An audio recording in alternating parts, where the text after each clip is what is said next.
एक गांव में एक चुड़ैल का साया था।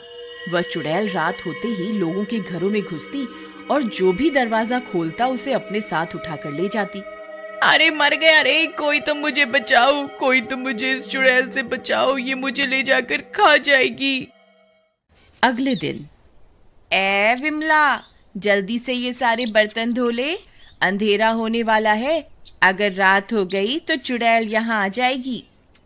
जी माँ जी, मैं रात होने से पहले सारा काम खत्म कर लूंगी। फिर इतना बोलकर विमला की सास घर के अंदर चली जाती है। सुनो जी, तुम्हें पता चला कल कल्लू को चुड़ैल उठाकर ले गई। हाँ, मुझे सुबह ही पता चला।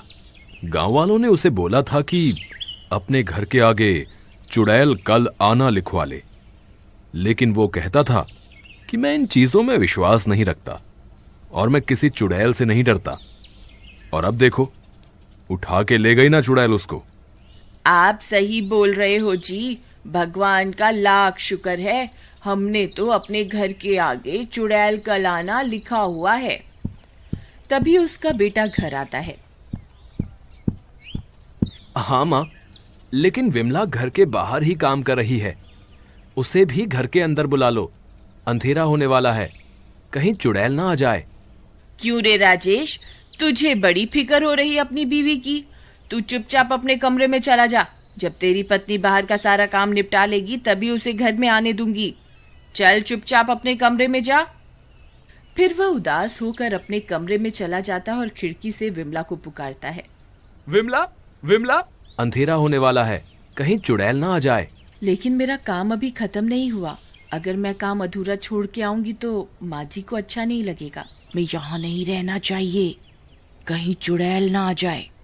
फिर विमला घर के अंदर जाने लगती है।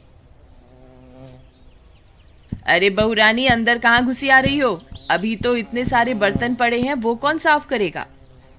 माँ जी, मैं कल सुबह जल्दी उठकर सारा काम निपटा दूंगी, लेकिन अभी रात हो गई है, मुझे घर के अंदर आने दो, वरना चुड़ैल मुझे उठाकर ले जाएगी।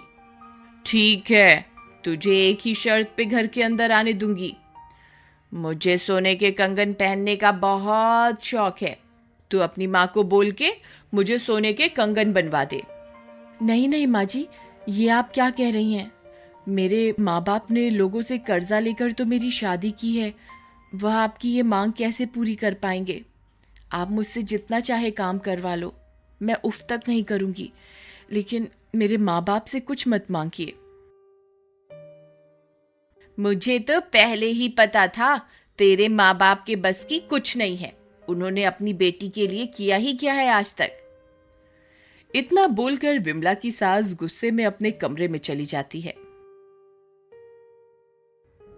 बेटा, अपनी लालची पत्नी की तरफ से मैं तुमसे माफी मांगता हूं, उसे माफ कर दो। नहीं नहीं पिताजी, आप माफी मत मांगिए, इसमें आपका कोई कसूर नहीं है। इतना बोलकर विमला अपने कमरे में चली जाती है। इस लालची औरत ने तो आज हद ही पार कर दी, ऐसी पत्नी होने से अच्छा तो न ही हो। फिर वह बाहर जाता है और दरवाजे पे लिखा होता है, चुड़ैल कल आना। वह उसे काट कर चुड़ैल आ जाना लिख देता है और जल्दी से घर के अंदर चला जाता है और अलमारी के पीछे छुप जाता है। फिर अंधेरा होने पर चुड़ैल अपने शिकार पर निकलती है।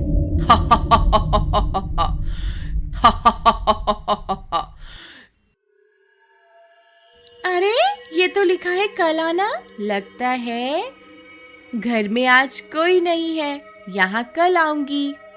फिर वह आगे बढ़ जाती है।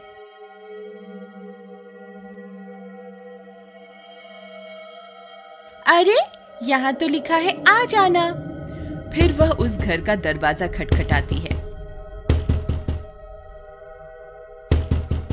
अरे लगता है चुड़ैल आ गई। अरे मर गए रे, ये तो सच में आ गई। कहीं दरवाजा खोलने विमला ना आ जाए। अरे इतनी रात गए कौन आ गया? कहीं खेत में काम करने वाला बिरजू किराया देने तो नहीं आया? तभी वह दरवाजा खोलने जाती है। अरे बिरजू रुक जा, आ रही हूं। आज तो मजा आ गया, रात को भी लक्ष्मी के दर्शन हो जाएंगे। फिर जैसे ही वह दरवाजा खोलती है वह हक्की बक्की रह जाती है। अरे मर गए रे, ये तो चुड़ैल है। हे भगवान मुझे बचाओ। अरे सुनते हो, कहाँ हो? देखो चुड़ैल हमारे घर आ गई। अरे विमला कहाँ है तू? जल्दी बाहर आ। तभी चुड़ैल अपनी डरावनी हंसी हंसती है।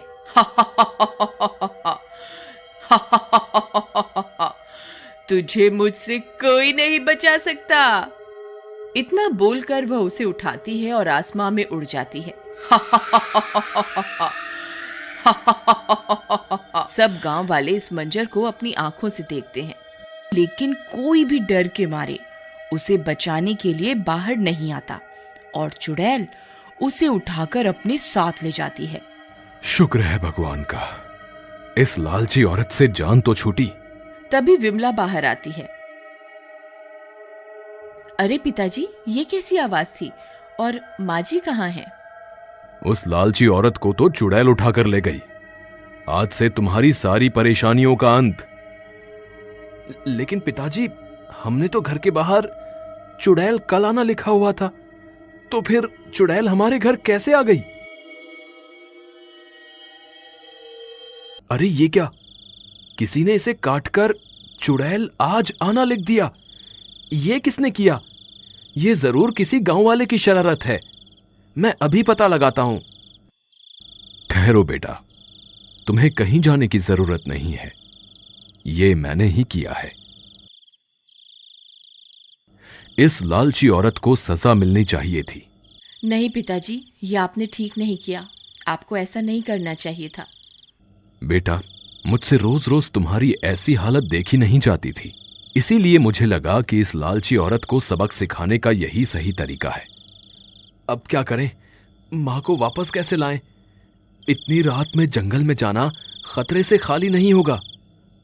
हम सुबह होने का इंतजार करते हैं। नहीं नहीं, जब तक तो बहुत देर हो जाएगी। हमें माँ जी को अभी ढूंढना होगा। अरे विमला, तुम पागल हो गई हो क्या, जो इतनी रात को इतने घने जंगल में जाने की बात कर रही हो? हमें सुबह होने का इंतजार करना ही होगा। ठीक है, आप सुबह होने का इंतजार करिए, मैं माँ जी को ढूंढने अभी जा रही हूँ। इतना बोलकर विमला अकेले ही हाथ में मशाल लिए इतने घने जंगल में घुस जाती है।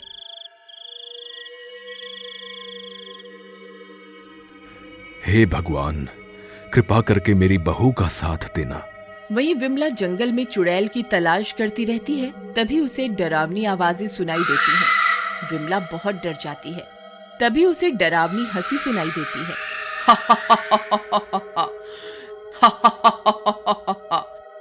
अरे ये कौन है जो खुद यहाँ मरने के लिए आ गया?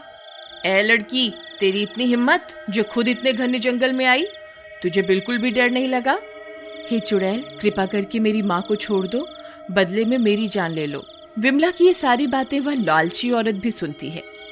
अरे मैं तो इसकी बिल्कुल भी परवाह नहीं करती थी और इसे कितना दुख पहुंचाती थी, लेकिन ये तो मेरी जान बचाने के लिए अपनी जान देने को तैयार है। अच्छा ऐसी बात है, ठीक है, मैं इसे आजाद कर देती हूँ, लेकिन बदले में तुझे अपने खून से मेरी प्यास बुझानी होगी। ठीक है, मैं तैयार हूँ, बस आप माँ जी को यहाँ से जाने दो। नहीं नहीं विमला, मुझ जैसी लालची औरत के लिए तुम अपनी जान मत दो, मैं इस सील के लायक हूँ। नहीं नहीं माँ जी, आप ये क्या कह रही हैं? जल्दी फैसला करो, कौन मेरी प्यास बुझाएगा। तभी राजेश अपने साथ गांव वालों को लेकर वहां पहुंच जाता है। अरे ये क्या, ये सब लोग कहां से आ गए? लगता है मुझे यहाँ से भागना ही पड़ेगा। अरे भागो रे भागो, अपनी जान बचाकर भागो। गांव वालों, मैं वापस लौटकर जरूर आऊंगी, मैं किसी को नहीं छोड़ूंगी। विमला, हम सब तुम्हारी बहादुरी देखकर दंग रह गए। तुमने जो आज किया है, ऐसा करने की हिम्मत किसी में नहीं थी। भगवान सबको तुम्हारी जैसी बहू दे। देख लालची औरत, तू इसे कितने दुख देती है और आज इसी ने तेरी जान बचाई है। बहू, मुझे माफ कर दे, मैंने तुझे बहुत दुख दिए हैं। कोई बात नहीं माँ जी, आपको माफी मांगने की कोई जरूरत नहीं है। मॉरल, एक बात याद रखिए, बहू भी किसी की बेटी है।